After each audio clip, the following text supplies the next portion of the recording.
Yah, ini mah baru keluar dari bengkel variasi. Itu adalah kata teman-teman yang suka komen di YouTube gue nih.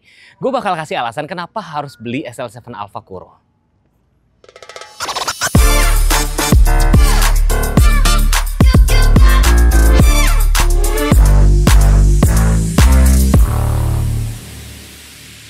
Jadi di samping gue ini sudah ada SL7 Alpha Kuro. Jadi Kuro itu, tuh dalam bahasa Jepang itu Kuro itu artinya hitam gitu loh. Kalau di Indonesia ini ya.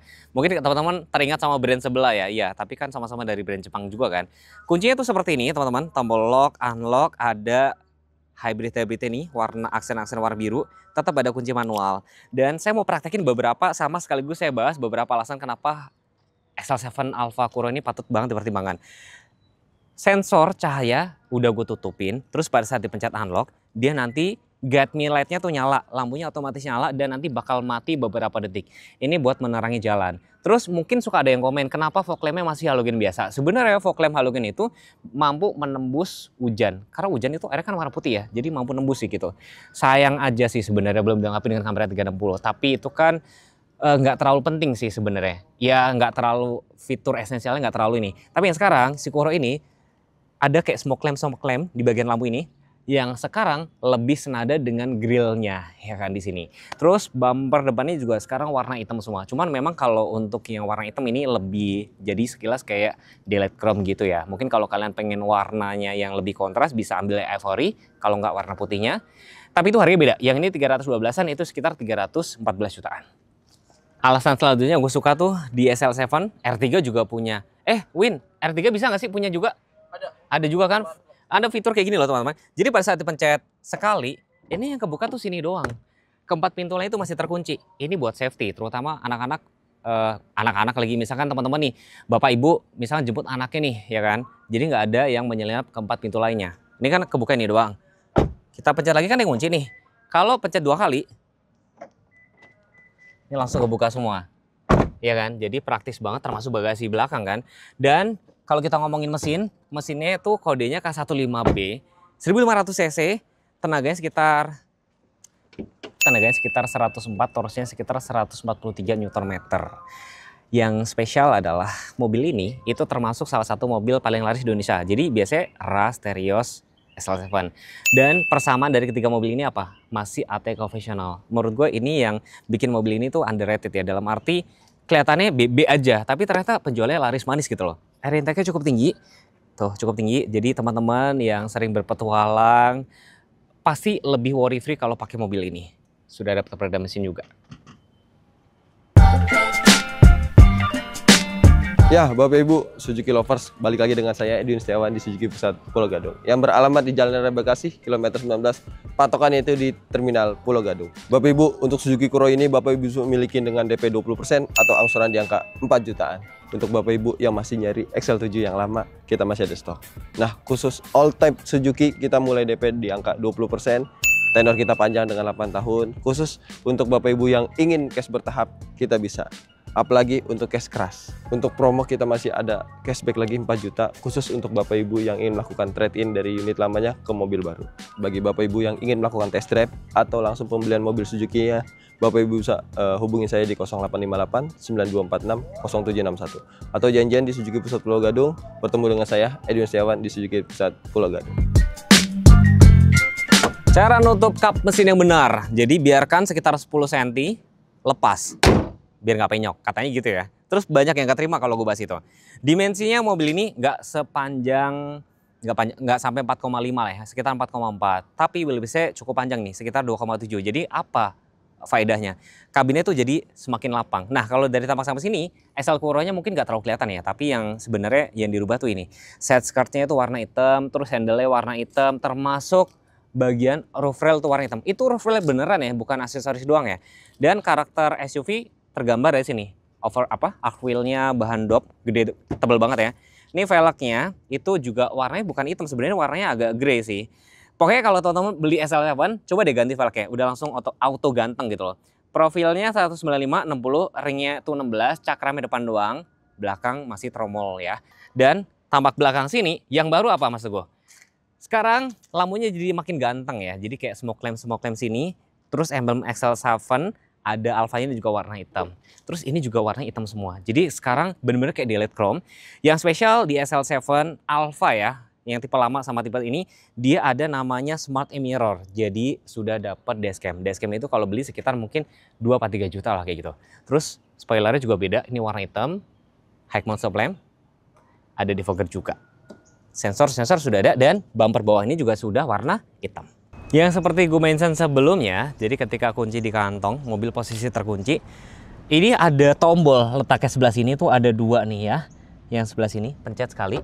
Ini kan kebuka teman-teman ya. Perhatiin ya. Jadi keempat pintu lain itu masih terkunci.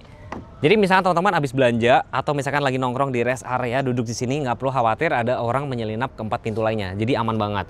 Terus ini yang gue suka juga bisa dilipat rata kayak gini. Bahkan setahu gue dulu yang pertama kali bikin inisiatif jok rata kayak gini dulu pertama kalau nggak salah R3. Dulu kayak suka di bahan ledek-ledekan kayak gitu ya. Terus ini ada tempat penyimpanan tertutup juga. Nih gede, lumayan gede. Kalau misalkan kalian lagi bawa ikan, contoh ya, ini bisa dilipat dibalik kayak gini. Tuh ini jadi nggak gampang basah karena ini bahannya dari plastik. Di sini semakin rapi ini ada tempat penyimpanan dongkrak-dongkrak letaknya sebelah sini. Dan ini kalau posisi dilipat rata kayak gini teman-teman. Mas, kok mobil gue sudah carpeting kok audionya nggak masuk? Teman-teman harus sambung Bluetooth dulu. Jadi beda Bluetooth sama carpeting. Nanti teman-teman kalau misalnya tektokan minta diajarin sama Mas Edwin aja. Atau nanti gue buatin video deh. Kita tes speaker dulu ya. Ini di luar. Taruh lagi. Yang gue suka nih di SL7 dia tuh punya tombol mute. Tadi kan sudah nyala nih. Pencet mute lagi dia akan nyala.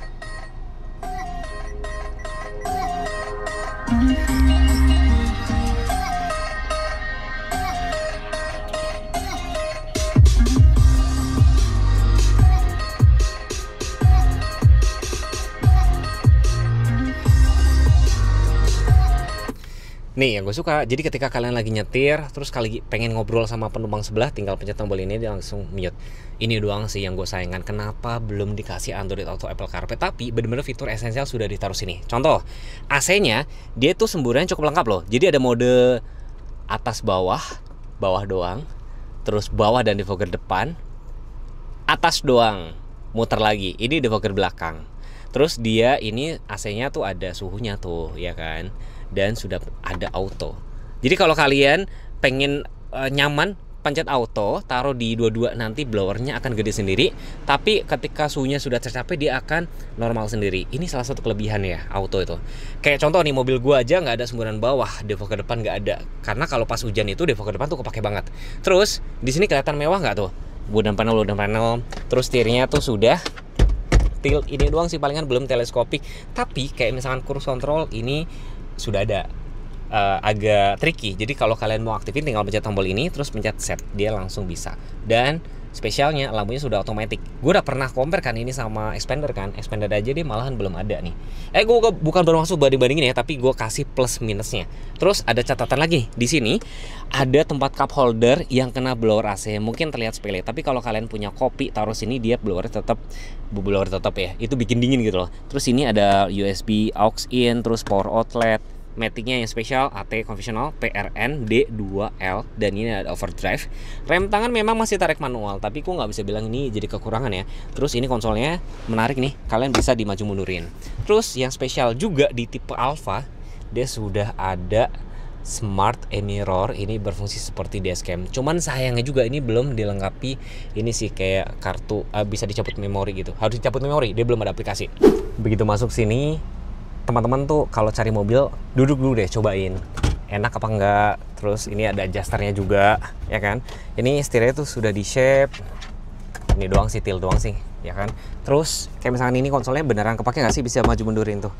Nah udah nyaman apa enggak, jadi biar teman-teman tuh enak apa enggak. Mobil ini tuh berasa compact pada saat nyetir sih. Dan di sini pilar A-nya rata-rata kalau lo SUV memang cukup agak gede. Jarak kepala juga cukup tinggi. Kalian semua setuju nggak kalau SL7 ini kabinnya tuh lapang? Ya dengan wheelbase sekitar 2,7, teman-teman bisa perhatiin. Ini lapang banget. Terus kakinya tuh kalau kalian yang panjang kakinya tuh bisa masuk ke sini. Itu baterai tuh, letaknya baterai. Ini ada power outlet juga. Terus di sini jarak kepala teman-teman lihat cukup lega. Blower AC-nya ada 4, ada hand grip juga, seat back pocket.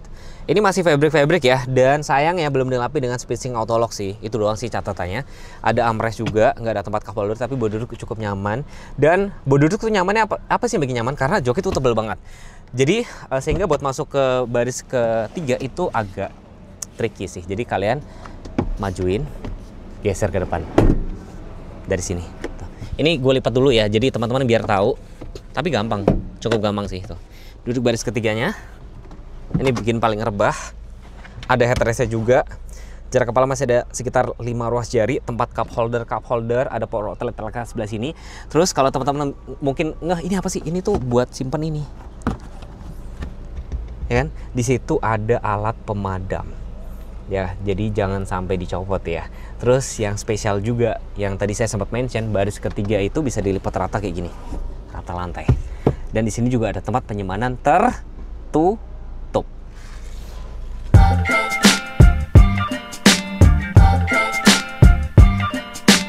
Gue tuh seneng banget praktekin ini. Jadi posisi mobil kalau misalnya terkunci, terus posisinya di unlock, guide mid light-nya tuh nyala buat menerangi jalan kita nih tuh. Nanti beberapa saat dia akan mati. Nah ini mumpung ada Mas Edwin. Halo Mas. Halo Mas Teguh, gimana kabarnya?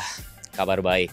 Mas, ini ada nggak sih yang suka julid komen, wah ini mah XL7 ini baru keluar dari bengkel variasi. Ada nggak sih kayak gitu? Untuk selama ini sih masih positif Mas Teguh. Karena apa, banyak perbedaan yang lebih clean, lebih masuk untuk modifikasi dari XL7 sendiri. Berarti sebenarnya ini jadinya kayak delete chrome ya, bener ya? Betul, tapi ya? lebih clean aja sih, lebih. Tapi ibaratnya ori dari pabrik ya? Pabrik, betul, ori. Oke. Boleh di-spill kenaikannya harganya jadi berapa sih sebenarnya? Signifikan untuk kenaikannya sendiri di Alfa Puro Singleton itu 312.200, yang Two Tone itu 314.200 Mas Teguh. Jadi selisihnya itu sekitar 6 juta. Oke, ini pertanyaan biasa ya. Gaji yang cocok buat beli ini harus berapa sih sebenarnya? Nah, cocok-cocokan under 8 lah Mas Teguh. Yakin? Itu nggak makan dong, nggak jajan dong ya? Makan dong, makan dong, pasti makan jajan buat itu. beli mobil. Nah, ini oke, ini yang lagi rame ya. Isi bensinnya apa? Pertalite cukup. Pertalite cukup. Kalau ada barcode-nya. Kalau ada barcode-nya gitu. Notabene Pertalite cukup, Mas Teguh. Nah, Mas, ini kalau misalkan ada teman-teman yang kayak misalkan masih suka bingung nih, gue mendingan beli R3, beli XL7 atau beli Fronx, itu ada nggak sih yang kayak gitu? Banyak saya gali dulu Mas Teguh kebutuhannya. Kayak dia sering keluar kota atau ada keluarga besar pasti kita gali dulu kebutuhannya. Nah, itu nanti kita kasih solusinya ke dia. Gitu. Tips untuk pertama yang baru beli mobil harus ngapain dulu? Wajib test drive Mas Teguh. Jadi usernya itu wajib tahu kendaraan yang dibutuhkan, kendaraan yang mau dibeli itu seperti apa, karakternya, dan itu wajib test drive dulu tentunya. Kemana Mas test drive-nya Mas? Suzuki Pulau Gadung tentunya, gitu Mas Teguh. Ada tips nggak mungkin buat teman-teman yang misalnya baru pertama kali beli itu kayak cara memilih sales, cara memilih mobil tadi kayak gimana gitu misalnya? Satu, lihat track recordnya Mas Teguh. Mulai dari sosial media, dia punya kepribadian, sama yang paling penting nih ya, riskan banget itu wajib transfer ke rekening kantor. Jangan pernah mau transfer ke rekening pribadi. Ntar bawa kabur kali ya. Soalnya kebanyakan seperti itu sih kasusnya. Iya benar teman-teman. Jadi pastiin teman-teman itu kalau pembayaran tuh ke rekening kantor. Bahkan kemarin gue pernah nemuin ada konsumen tuh WA saya tuh, gue kemarin bayarnya sampai ke kantor loh, biar sebenarnya nggak perlu ya, cukup transfer aja. Yang penting rekeningnya ke kantor. Gitu. Terima kasih sudah menonton. Next, gue sama Bro Edwin bakal kita tes drive ya. Boleh. Tes tanjakan turunan ya. Kayak gitu XL7 lah ya. Udah pernah sih. Udah pernah. Terima kasih sudah menonton. Jangan lupa subscribe, jangan lupa follow Instagram kami berdua. Teman-teman, saran gue sebelum beli mobil, tes drive dulu biar nggak beli kucing dalam karung. Wassalamualaikum warahmatullahi wabarakatuh.